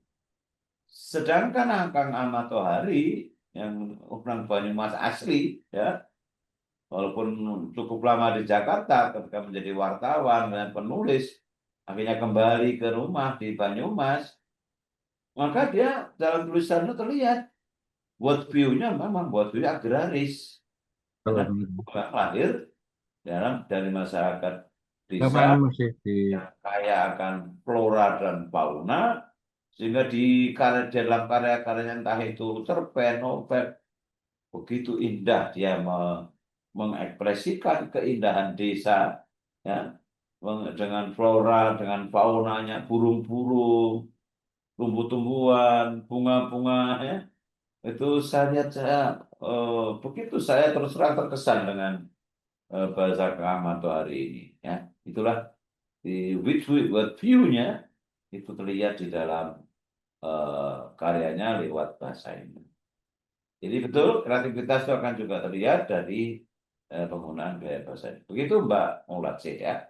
Oke, gimana? Apa ada respon dari Mbak Mulase? Cukup puas, bisa dipahami? Oke, berikutnya monggo Pak Ali untuk yang dari Mbak Ilawati. Ya, pertanyaannya adalah bagaimana menghadapi tantangan siswa menggunakan aplikasi AI yang bertebaran di dunia maya saat siswa diberi proyek menulis cerita, Prof. Terima kasih. Iya. Gimana tadi Pak? Ya, izin bertanya dari Mbak Ilawati, ya bagaimana menghadapi tantangan siswa menggunakan aplikasi AI yang bertebaran di dunia, maaf ya, bertebaran di dunia maya saat siswa diberi proyek menulis cerita. Tantangan siswa Pak Ali tentang penggunaan aplikasi AI ketika mahasiswa itu menulis cerita. Betul. Baik, bagus sekali pertanyaan karena ini sangat aktual saat ini. Di dunia akademisi juga sedang gerak tentang penggunaan artificial intelligence ini atau AI ini, termasuk di kalangan dunia pendidikan mungkin di sekolah-sekolah ya. Mereka diberi tugas tertentu 5 menit jadi. Karena apa? Memanfaatkan AI. Nah, bagaimana sikap kita sebagai guru, sebagai dosen ini? Ya, pada prinsipnya, Bapak Ibu sekalian, Penggunaan AI boleh-boleh saja. Sepanjang itu hanya untuk memberikan satu referensi, ya. Memberikan satu sumber. Misalnya kita minta, tolong AI berikan saya referensi tentang, hanya saja, tentang apa itu, tentang stilistika. Ya, berikan itu. Nah, kita baca sendiri. Jadi bukan kita menyerahkan penulisannya kepada AI, termasuk gaya bahasa. Jadi kalau kita memberikan tugas untuk membuat karangan, ya, kita kan sudah membuat sebuah cerpen. Nah, kita kan bisa cek. Jadi, selain kita juga akan menggunakan ini, Turnitin misalnya, kita bisa juga tentunya menekankan kepada siswa supaya AI itu boleh digunakan, tetapi bukan untuk menjadi pengganti dia. Gitu. Kalau menjadi pengganti dia berarti kan ya udah buat cerpen serahkan aja kepada AI. Nah, menit jadi, tinggal kasih misal judulnya apa saja bisa, bahkan menulis syair lagu ya, lirik lagu sekaligus lagunya juga bisa, gitu Pak Arifin ya.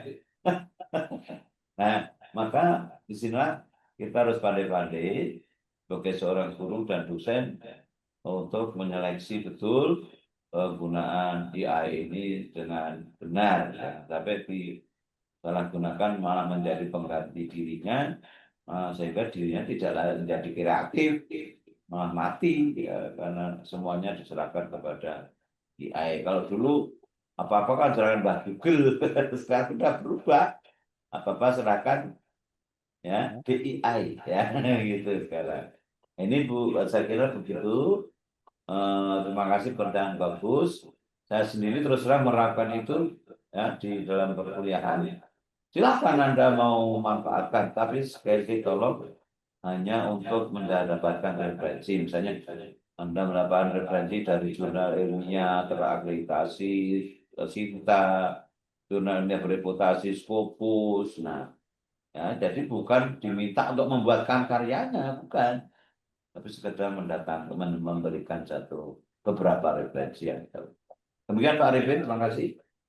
Matur nuwun. Gimana Mbak Ilawati? Ada yang mau disampaikan? Cukup Mbak Ilawati? Dalam perjalanan Mbak Ilawati, tadi dia sudah chat ke saya, itu bahkan nanti minta rekamannya karena dia butuh sekali jawaban dari Prof. Imron itu tentang AI itu tadi. Oke. Terima kasih. Kemudian masih ada Pak Ali Ya. dari Mbak Fani Indra. Ya. Mas Fani itu. Mas. Sorry, Pak Eko. Iku nek seminar seneng itu Mas Fani di kelompok ibu-ibu. Mas Fani, mohon maaf atas yang tadi. Ya.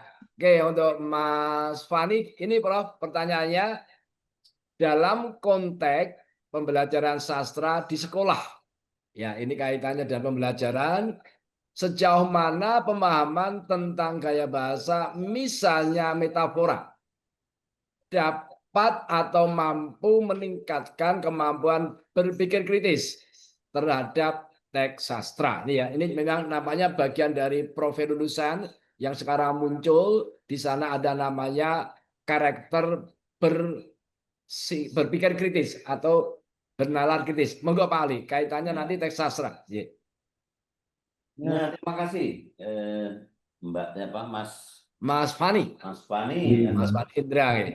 justru disinilah ya, kontribusi Srisika itu sangat diperlukan dalam rangka meningkatkan daya kritis ya, daya pemikiran kritis para siswa ataupun mahasiswa. Kenapa? Kalau kita sering membaca karya sastra yang gaya bahasanya begitu bervariasi, ya, baik di dalam puisi maupun dalam prosa serta novel, maka akan bisa membuat kita itu daya kritis kita itu meningkat. Kenapa? Ada gaya bahasa baru ya yang diciptakan. Bukan sekedar gaya bahasa umum, tapi terdapat beberapa gaya bahasa khusus yang dalam ini tentu memerlukan kita berpikir. Jadi bukan sekedar yang sudah lama, yang sudah arkais apalagi. Nah, maka Bapak Ibu guru, kalau Bapak Ibu ada di sekolah, bisa memberikan kesempatan, peluang kepada para siswa untuk pertama biasanya dimulai dengan mendeteksi atau mengidentifikasi dulu gaya bahasa yang ada di sebuah karya sastra, cerpen, novel, atau puisi. Yang kedua, kalau sudah mereka bisa mengidentifikasi, tentu mereka diminta untuk mengkaji dengan tadi. Tadi sudah saya sampaikan, bisa menggunakan kajian khusus satu pengarang, bisa juga beberapa orang dalam ini misalnya angkatan tertentu. Nah, itu bisa.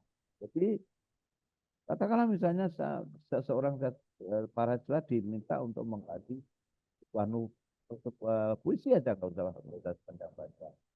Coba diidentifikasi, setelah diidentifikasi, ya, nah, itu lalu ya tentunya akan bisa memberikan satu interpretasi mana apa sebenarnya yang ada di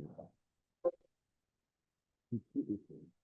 Misalnya yang sudah saya lakukan pada puisi Tuhan kita begitu dekat, itu banyak majas ya. Nah, saya jadi berpikir apa ya, apa namanya, Abdullah WM itu ulang-ulang ini untuk apa? Nah, ini membuat kita menjadi berpikir, kenapa diulang-ulang? Tentu dengan diksi yang berbeda, tapi intinya sama. Oh, ternyata Abdul Hadi WM yang seorang memang sudah mempunyai jiwa sufistik ya, maka dia mencoba mengekspresikan sufismenya itu lewat puisi itu. Tuhan kita begitu dekat bagaikan api dan panas. Aku panas dalam apimu. Tuhan kita begitu dekat seperti kain dan benang, kain dan kapas. Aku kapas dalam kainmu. Tuhan kita begitu dekat bagaikan angin dan arahnya. Aku arah dalam. Nah, seperti itu. Itu tentu kita membuat menjadi gaya kita terus. Kenapa? Apa ya? Kenapa harus diulang-ulang? Padahal isinya sama.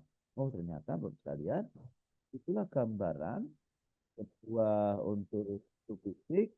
Kalau kita mengkaji tasawuf, itu yang disebut tasawuf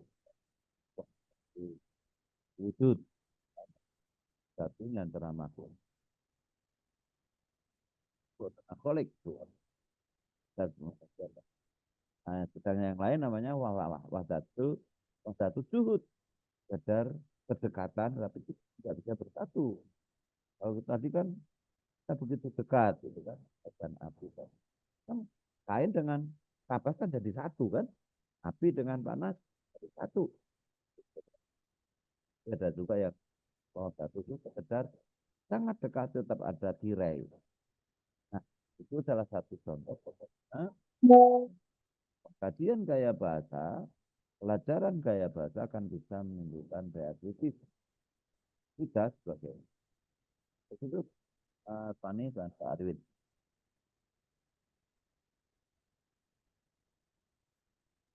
Monggo Mas Fani, ya, tanggapan dari apa yang sudah disampaikan beliau Prof. Ali. Gini Prof, berarti kami sebagai guru itu ketika membelajarkan sastra di sekolah harus pintar-pintar juga memilih bahan bacaan untuk anak-anak gitu, Bro. Menggaul. Ya. Monggo mungkin bisa diulang atau di chat nggih, Menggaul. Mas Fani. Iya, vokalnya Mas Fani agak kurang jelas itu Mas Fani, ditulis di chat aja nggak apa-apa. Bisa di chat ini.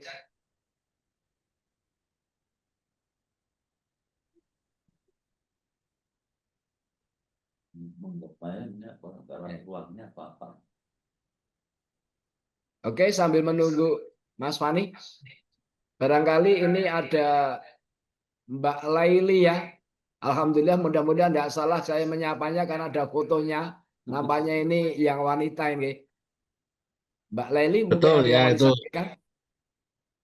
Oke, nah ini Prof. Ali dari Mas Fani, berarti kami sebagai guru harus pandai-pandai memilih bahan bacaan untuk anak-anak siswa, nggih, Prof. Ya betul.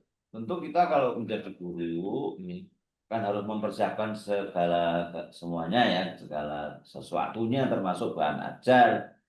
Jadi kalau kita mau mengajarkan gaya bahasa, tentu kita pilih gaya bahasa yang kaya ya, tentang gaya bahasa. Antara lain ada Ayu Utami, ada Ahmad Tohari, Joko Pinurbo, Rendra, itu kaya gaya bahasanya ya. Begitu. Betul sekali Mas Pan. Ya. Oke, Prof. Ampun, Saya dari Mas Fani. cari ya. Ada yang mau tanya? Perempuan. Ada yang mau tanya, monggo. Dan saya berkomentar yang tadi karena Mas Fani ini kan mahasiswa kami, biasa ledek-ledekan, jadinya saya kasih emotikon ketawa juga ketika dipanggil Mbak. Tapi saya boleh bertanya nggak, Prof? Oh, sakit monggo Bu, nggih. Ini kaitannya kalau kita ketemunya dengan mahasiswa penutur asing, nggih. Apalagi kalau mereka misalnya Thailand di mana mirip dengan bahasa Indonesia, tetapi seringnya tuh beda sekali begitu. Apakah memang sastra ini perlu gitu ya? Kalau dikenalkan mungkin nggih, diperkenalkan, tapi bagaimana supaya mereka juga bisa memahami sastra kita memang mirip, tetapi ada beberapa hal yang berbeda sehingga jangan sampai diklaim ngaten Prof. Terima kasih. Iya. Betul, Bu. Siapa nama? Bu. Laili. Bu. Laili Nurlina, nggih. Ya, terima kasih Laili. Pertanyaan bagus, betul sekali Bu. Saya juga kebetulan kan punya mahasiswa dari Thailand, ya. Beberapa maka tidak hanya satu.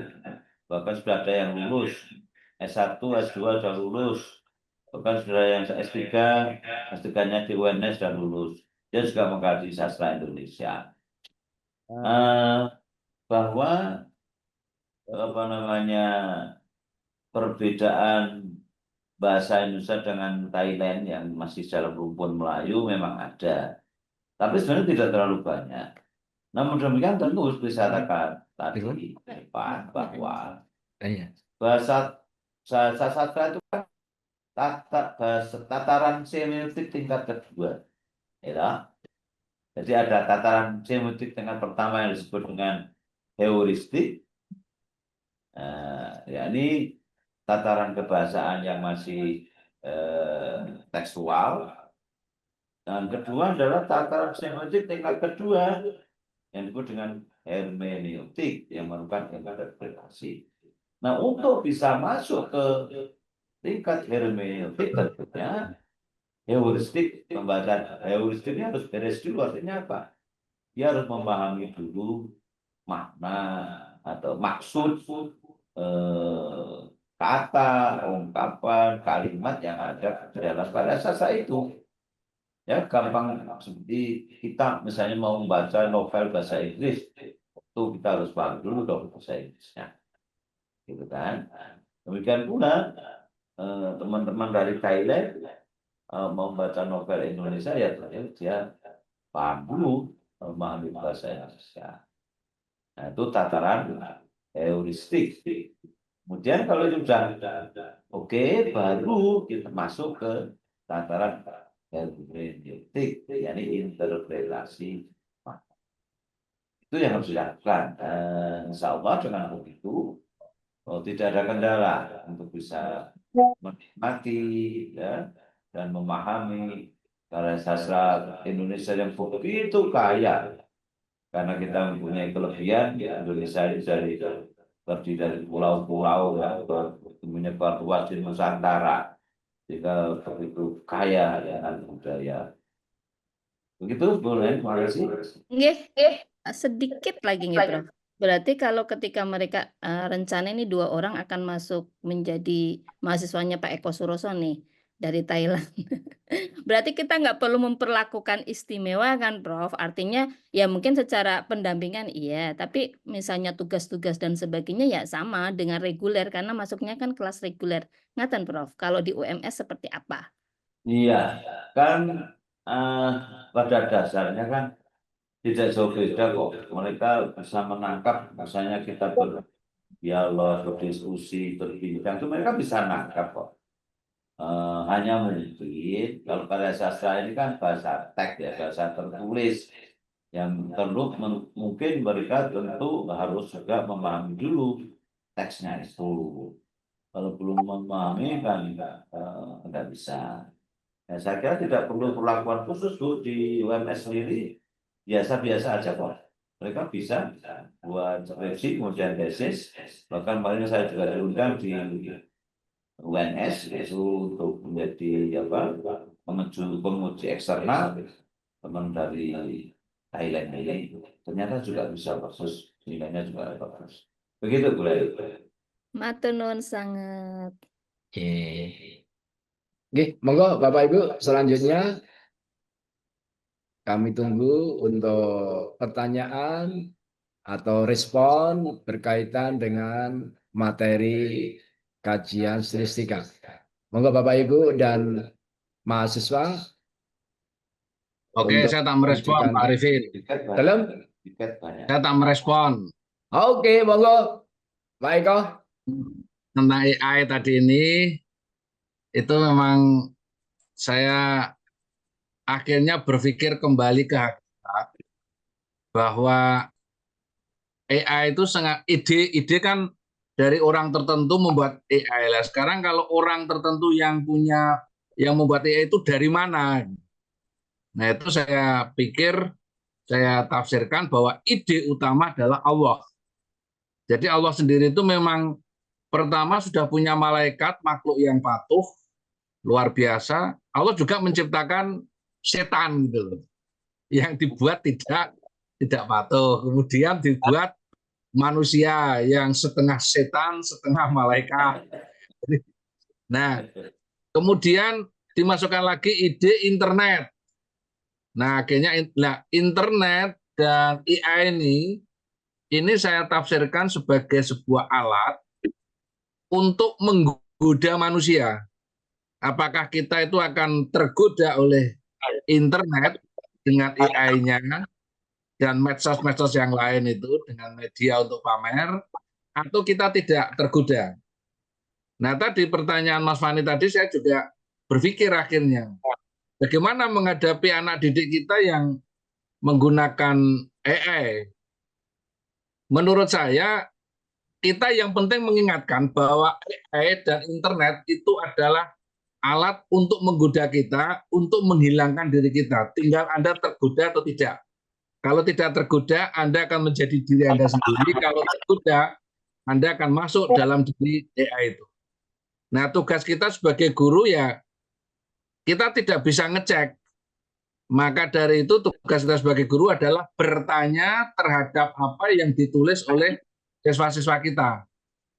Dan kita harus telaten. Kalau mereka menulis sendiri biasanya bisa menjawab apa yang dia tulis. Tapi kalau mereka dituliskan oleh AI, nah mereka mesti akan kebingungan. Nah, kebanyakan dari kita sebagai pendidik itu agak segan untuk memberikan nilai jelek kepada anak didik kita. akhirnya pendidikan kita ya agak ya ini agak semrawut gitu. Maka dengan adanya ini nanti kita harus pertama sering mengingatkan bahwa itu godaan untuk kita, dan yang kedua kita menanya mahasiswa atau siswa kita tentang apa yang dia tulis. Dia menulis sendiri, kalau dituliskan oleh AI, mereka akan kesulitan untuk menjawab pertanyaan kita. Itu respon saya, Pak Zainal Arifin. Monggo dilanjut. Nggih, matur suwun. Ya, Pak Eko, monggo lajeng Pak Permali. bagus.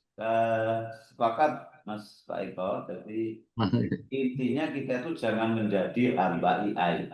Gitu, Pak Eko. Jadi atau apapun AI, internet, apapun itu adalah alat. Dan itu tidak bisa lepas dari ciptaan Allah, artinya itu kehendak Allah, iradah Allah. Itu kan adanya juga kehendak Allah. Bahkan pelacur pun ada karena kehendak Allah loh, Pak Eko ya. Betul Prof. Ya itu kan bisa menggoda manusia. Bagaimana kita tergoda apa enggak kan gitu aja. Tapi memang Tuhan itu maha adil. Ada malaikat yang selalu mengasumsikan apa, ada setan yang enggak taat, ada manusia yang ini tengah-tengah kan, ada yang bagus, ada yang kurang bagus, tapi kita diberi akal, diberi agama. Setelah kita bagaimana supaya bisa tidak tergoda oleh setan. Demikian pula AI, betul itu. Kalau kita mau menjadi hamba AI ya sudah, ada tugas serahkan aja lah. Ini tugas guru, dosen untuk menegakkan, memberikan satu memotivasi mereka agar AI itu tetap AI. AI tetap alat. Jangan sampai kita menghamba kepada alat. Gitu, makasih Pak Eko. Responnya. Nggih, matur suwun Pak Permali. Pak Eko, matur suwun Pak Eko. Monggo Bapak Ibu, masih ada waktu kurang lebih 10 menit untuk sebelum mengakhiri diskusi sesi yang pertama. Mohon kami ingatkan juga, mohon Bapak Ibu semuanya dan peserta diskusi pagi ini, mohon untuk presensi yang sudah kami chat di belum dikirim kelihatannya Pak. Monggo. Jadi linknya sudah di-upload oleh admin kami. Monggo, yang belum presensi, sekali lagi kita kembali ke diskusi, masih ada waktu kurang lebih 10 menit. Ya. Sudah dikirim Pak Zainal, presensinya kelihatannya belum ada di chat loh. Bentar, sudah tak Mbak? Atau di copy ulang? Oke Pak Eko, sebentar biar dikopikan lagi. Oh, nggih. Sudah dicari nggih. Nggih. Monggo Bapak Ibu serta diskusi visiting profesor dan juga bisa mahasiswa untuk mengajukan pertanyaan-pertanyaan, masih cukup walaupun cuma satu pertanyaan. Kita optimalkan waktu sesuai dengan komitmen yang sudah kita sepakati, insya Allah nanti berakhir kurang lebih jam 10. Monggo Bapak Ibu sekalian, mahasiswa kami untuk bertanya, mumpung ini ada sumber lain dari perguruan tinggi lain, insya Allah biar wawasan kita semakin bertambah. Manfaatkan sebaik mungkin. Monggo Bapak Ibu sekalian. Rugi loh kalau nggak dimanfaatkan. Iya. Izin bertanya, Prof. Nah ya, monggo, nggih, Bu Handayani. Nggih. Monggo, Bu. Mohon maaf, off cam off, Prof. Nggih, nggak apa-apa.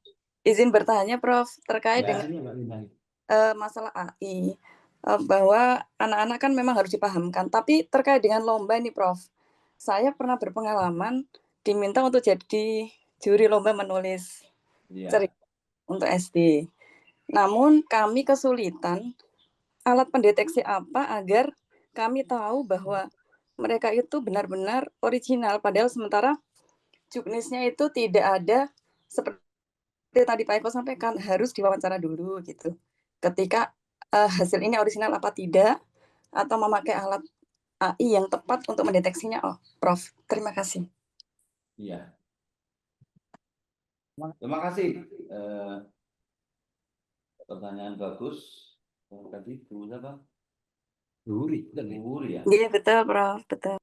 Iya. Nah, bagus. Jadi memang terus terang sekarang ini kan sudah menjadi persoalan di berbagai tempat. Tapi bagaimanapun kita harus akui Bu ya, Buri, bahwa AI itu sebuah kenyataan, sebuah kalau Jawa itu namanya kasunyatan, kesemestaan. Jadi sesuatu yang memang sudah terjadi, tidak mungkin bisa kita tolak. Gitu. Tadi sudah saya singgung juga, itu seperti halnya Allah menciptakan, kenapa harus ada setan? Kenapa harus ada setan? Kenapa juga manusia juga ada diciptakan pelacur juga? Kenapa sih ciptakan maling-maling, koruptor, maling menyengsarakan rakyat? Itulah justru Allah Maha pandai, Maha adil. Ini memuji manusia, ya, memuji iman manusia untuk pandai-pandai untuk bisa menatap kehidupan ini dengan benar selama kita mengikuti ajaran Allah dan Rasul. Demikian pula AI. AI ini sebenarnya realitas tidak terbantah, tidak bisa kita tolak. Saya sendiri terus terang, ya, kan sekarang juga sering ada Bu ya workshop tentang bagaimana memanfaatkan AI untuk menulis karya ilmiah. Itu sekarang banyak itu. Maka tidak bisa tidak kita sebagai guru ataupun dosen lalu melarang siswa mahasiswa untuk tidak menggunakan AI. Tapi itu seperti saya sampaikan agar kita jangan sampai menjadi hamba AI. Akhirnya apa-apa gerakan AI tanpa kita berpikir sama sekali. Salah yang bisa kita tempuh adalah kita akan menggunakan AI, namun dalam hal ini sebagai alat untuk menemukan referensi yang berkaitan dengan topik yang akan kita tulis. Itu sudah sangat membantu. Ya. AI sangat cerdas dan cepat memberikan itu. Misalnya kita ingin tahu tentang dimensi sofistik pada karya, misalnya ya, karya-karya lama, ya bisa. Saya ingin mengganti kearifan luhur kita misalnya, nilai-nilai kearifan pada epos Ramayana. Secara ya bisa cepat. Nah, tapi kalau kita kemudian justru menyerahkan, misalnya diberi tugas menuliskan artikel, menuliskan makalah, kemudian serahkan berarti kita sudah tergoda untuk menjadi tadi hamba AI. Walaupun AI hanya alat, kita manfaat untuk menggali referensi itu saya setuju, dan itu sudah sangat membantu kita dalam penulisan. Ya, begitu Bu Bri, terima kasih. Baik, Prof. Terima kasih. Ada tambahan dari Bu Uri? Cukup? Cukup, Prof. Cukup. Ya, Oke. terima kasih. Monggo Bapak Ibu. Ya, satu pertanyaan lagi. Ya, biar nanti tepat jam 10. Itu presentasi sudah dikirim di kolom chat, Prof. Pak Zainal Arifin diumumkan Yang sekalian mana? itu. Presentasi sesi Pak Eko, sampun. sudah di kolom chat, sudah dikirim kolom chat. Mahasiswa supaya segera presentasi. Dan nanti insya Allah setelah sesi ini selesai kurang lebih jam 10, kita lanjut nanti pukul 10.15. Tetapi menggunakan link yang berbeda. Gitu Pak Eko, nanti kita kurang lebih jam 10 kita akhiri. Insya Allah nanti kita join lagi kurang lebih pukul 10.15 dengan link yang berbeda Pak Eko. Ya, dan juga Bapak Ibu yang lain serta mahasiswa. Di link yang keempat, ya, itu sudah saya share kemarin di link. Mohon maaf ini sudah pukul 9.54. Sebagai closing, monggo Pak Ali Ya. untuk mengakhiri kegiatan visiting profesor pagi ini. Monggo Pak Ali. Ya, terima kasih. Sebagai closing statement ingin saya sampaikan bahwa kajian statistika karya sastra memiliki peran penting di dalam studi sastra, yakni membantu pemahaman makna sastra. Ya. Jadi makna bisa diungkapkan melalui kajian statistika. Dan itu sudah saya buktikan. Disertasi saya melakukan kajian statistika atas trilogi novel dongeng buku Paruk karya Ahmad Wali, dan sudah saya buktikan. Ini kalau bisa ditampakkan, apa ya? Nah ini ya, jadi ini buku saya, ini sudah menjadi buku statistika. Kemudian kajiannya yang dari disertasi juga, yang merupakan hasil penelitian itu ini. Nah, ini bukunya. Sehingga dari kajian statistika akan bisa kita ungkapkan berbagai makna yang begitu kaya dari novel Kang Ahmad Dahlan. Yang kedua, kajian statistika dapat menjadi alternatif kritik sastra yang dipandang subjektif dan impresif dengan analisis teks sastra secara objektif dan ilmiah. Karena kita terus terang para kritikus sastra, para peneliti sastra itu sering disindir oleh para linguis. Apa itu kajian sastra itu subjektif, tergantung pada penelitinya. Ya memang kan begitu, penelitian kualitatif kan. Nah, ini sekaligus dapat kita berikan satu alasan. Nah, kajian statistika ini bisa menjadi alternatif kritik sastra dengan menggunakan pendekatan linguistik, maka insya Allah juga akan objektif dan ilmiah. Yang ketiga, hasil penelitian membuktikan bahwa kajian statistika atas sastra merupakan penemuan model terobosan baru pengkajian statistika sastra ini dan pemaknaannya. Ini sudah banyak, sekarang sudah banyak tesis dan disertasi, mulai banyak yang melakukan kajian statistika karya sastra. Yang keempat, kajian sastra statistika atas sastra membuktikan bahwa kajian linguistik dan kritik sastra dapat dipadukan dan dapat dikawinkan. Karena itu, dalam tanda petik, perang persepsi bahwa kajian statistika oleh linguis itu dipandang kering makna, ya, bahwa kajian sastra itu kering makna, dan kajian sastra oleh akademi sastra terkesan basah makna, dapat diakhiri. Ya, berarti ini yang sekali lagi statistika menjadi jembatan antara linguistik dan sastra, antara linguis dan ahli sastra. Yang terakhir, kajian statistika dan sastra dapat menjadi media strategis dalam pembelajaran bahasa dan sastra secara integral di sekolah. Maka tadi saya katakan, mari Bapak Ibu guru, Bapak Ibu dosen, membudayakan kajian gaya bahasa ini di sekolah dengan catatan tadi, jangan sampai maknai statistika atau gaya bahasa ini sekedar majas, melainkan ada paling tidak ada 6 tadi, dari gaya bunyi, gaya kata, gaya kalimat, gaya wacana, bahasa figuratif dan citra. Demikian, Bapak sekalian, terima kasih atas perhatiannya. Saya akan membaca moderator. Assalamualaikum warahmatullahi wabarakatuh. Waalaikumsalam warahmatullahi Waalaikumsalam. wabarakatuh. Ya. Lagi Pak Ali, kami mengucapkan terima kasih atas ilmu dan pengalamannya, khususnya kaitannya dengan kajian stilistika yang lebih menukik ke gaya bahasa. Ya, sebelum kita akhiri, kami beri aplaus untuk beliau pakar pembelajaran bahasa dan sastra Indonesia. Kita berikan aplaus buat beliau.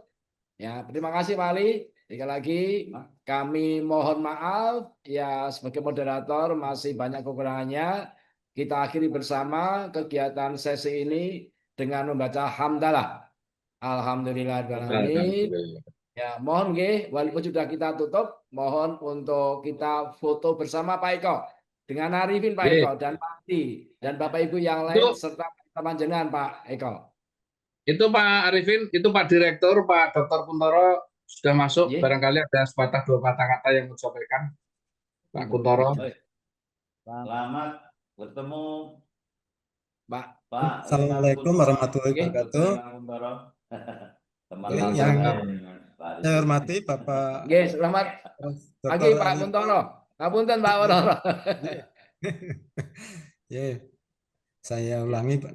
Saya hormati Bapak Prof. Dr. Ali Imron.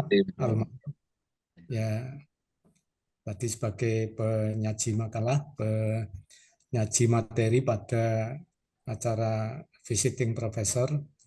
Yang saya hormati Bapak Zainal Arifin, PhD, dan yang saya hormati Bapak Dr.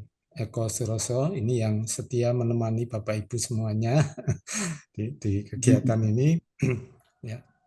Ya, sekali lagi saya mengucapkan terima kasih pada Bapak Prof. Dr. Ali Imron dan Bapak Zainal Arifin, PhD, serta PPSI Universitas Muhammadiyah Surakarta yang berkenan memberikan ilmu pada mahasiswa kami program Pasca Sarjana Magister Pendidikan Bahasa dan Sastra Indonesia.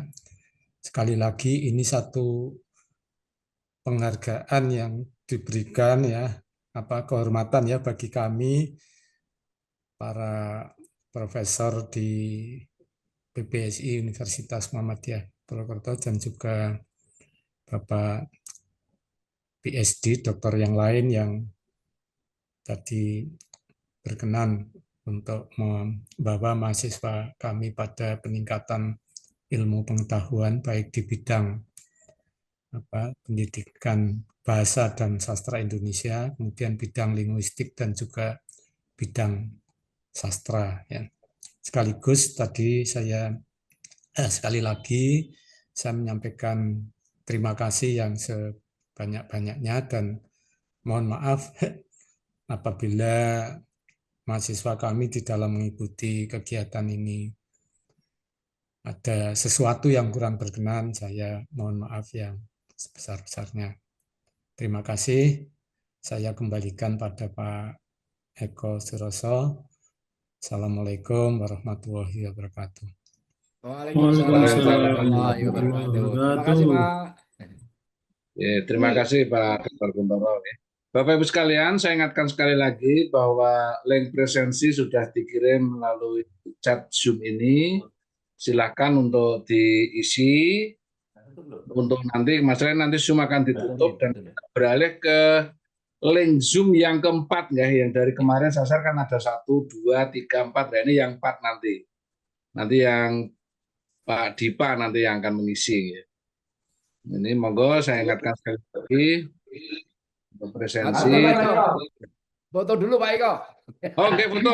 Monggo Mbak. Terima kasih Pak Eko, ngapunten. Oke, Mbak Winda monggo kalau. Monggo Bapak-bapak mahasiswa untuk bersama mengambil gambar untuk dokumentasi dari prodi MBBI. Tolong yang tidak ada hambatan on kamera, yang tidak ada hambatan. Kalau ada hambatan ya enggak apa-apa.